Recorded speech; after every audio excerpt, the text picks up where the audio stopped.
So today, ang news, sinabi ng DPWH Secretary Vince Dizon, verify nila pag may ghost. I hope hindi siya magpa-pressure and I hope he tells the truth because 3 beses niya na sinabi sa akin na verify nila at walang ghost sa Taguig. So nung una, nung nangyari to, wala pa siya sa DPWH if I'm not mistaken. When he was in the DPWH na budget hearing dito, sinabi ko, Sec Vince, ba't hindi mo pakuha sa cellphone lang? Picture lahat ng project. Simulan mo sa 2025, 24, 23, pabalik. Para kung sa cellphone pa lang bayad na, pero walang project, ghost na yon. Umuo siya. Pagdating sa floor, finalo up ko, tinignan niya makasama niya, pinagawa niyo na ba? Hindi pa daw. Pero sa Taguig, ginawa na. So nung nagbisita siya, tinanong ko pa ulit kasi nagtanong staff niya, Sir, anong magagandang projects? So binigay namin. Tapos sabi ko, anong bibisitahin niya? Pareho kayo, sir, gusto niyang bisitahin yung mga projects na either na-stall o may problema kasi nandito siya para ayusin. That's why I admire him. Because he's a Mr. Go Get It, Mr. Fix It. Pero nagtataka ako ngayon, nung sinabi ni Senator Ping na may ghost, biglang I will verify. Samantalang verify na nila at sinabing wala. Ganon din ang NBI. Confidential ang verification, pero tuwing punta kasi nila, whether it's the Purok leader, the Kagawad, whether it's the church people, sinasabi, sir, may pumunta ditong NBI. This was last year. So, wag po kayong magulat. Talagang pag nagtanong ka pala ngayon, talagang yan ang isosoli at ibabalik sa inyo. So, marami akong didiscuss sa inyo. Kasama din po yung 10K, kasama po yung nangyayari, yung mga political prisoners na nangyayari, and why it's so illogical that I will fight for the truth and for the Blue Ribbon hearing, tapos meron pala kaming problema sa sarili naming bakuran. So, sa mga taga-SEA Games, or most of you are volunteers, you did a great job. Pasensya na kayo kung nadadamay kayo. Sa mga taga-Taguig, sa mga lumaban para mapaganda Taguig, wala nang baha sa Taguig ngayon, konting ulan. All over the Philippines, all over Metro Manila, baha-baha na. Pero sa atin, awa ng Diyos, maayos. Pero tayo ang iimbestigahan nila. Meron daw Diskaya projects, meron din po sa Baguio City, meron din sa Pasig, sa buong Metro Manila. Pero bukod tangi, di ba, sino nga ba yung may picture kasama yung mga Diskaya? Hindi ba si Senator Ping Lacson?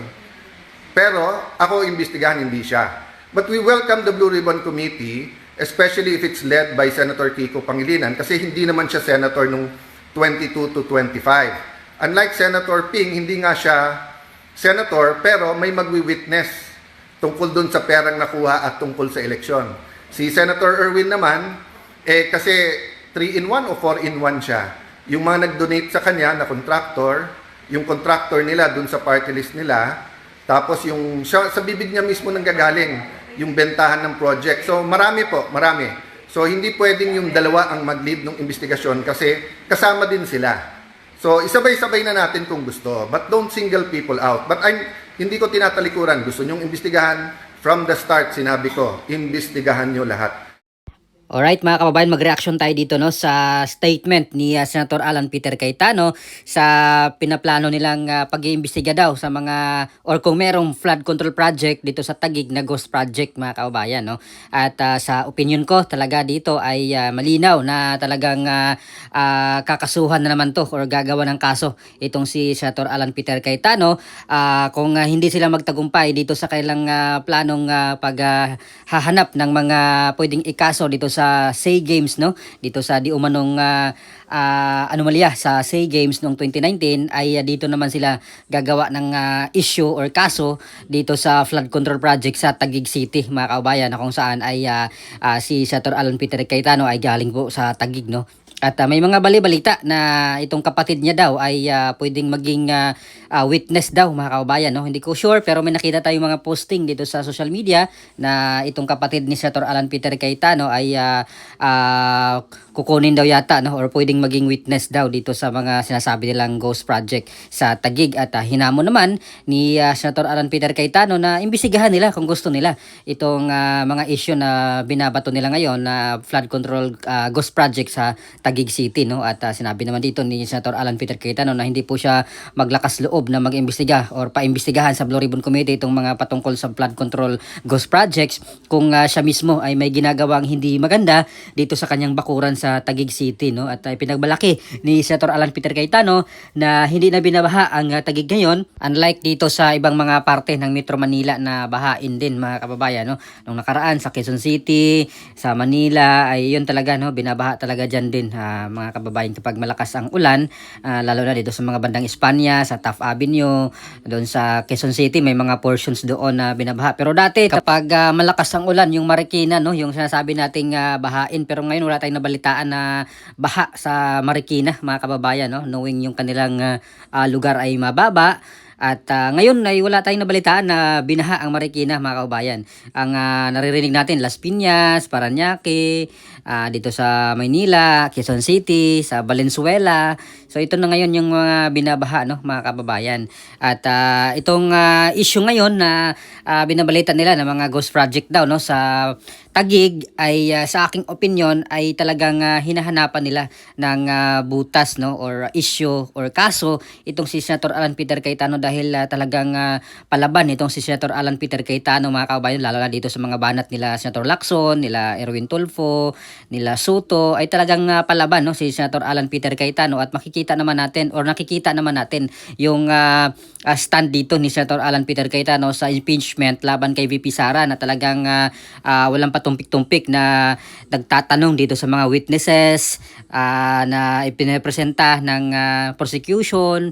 So para sa akin talagang malaking tinik no itong si Senator Alan Peter Cayetano dito sa impeachment kasi talagang tinatanong niya lahat yung mga bagay-bagay at maging dito sa mga patutsada ng kalaban talagang sinasagot no ni Senator Alan at noon pala ay meron na pala silang usapan kay DPWH Secretary Vince Dizon na yung mga patungkol sa mga flood control dito sa Taguig no at na-verify na daw po yan no ng DPWH ni Secretary Vince Dizon at ngayon ay pinagtataka ni Senator Alan na i-verify daw ulit no ng DPWH ni Vince Dizon kung may mga flood control project ditong ghost project sa Taguig no na kung saan nagawa naman na daw noon pa itong bagay na ito. Hoping dito si Senator Alan Peter Cayetano na hindi magpa-pressure no galing sa taas itong si Secretary Vince Dizon yung patungkol dito mga kababayan at malinaw sa aking opinion talaga na talagang hinahanapan ng issue no itong si Senator Alan Peter Cayetano dahil yung kanyang mga pagsagot dito sa mga banat sa kanya talaga ay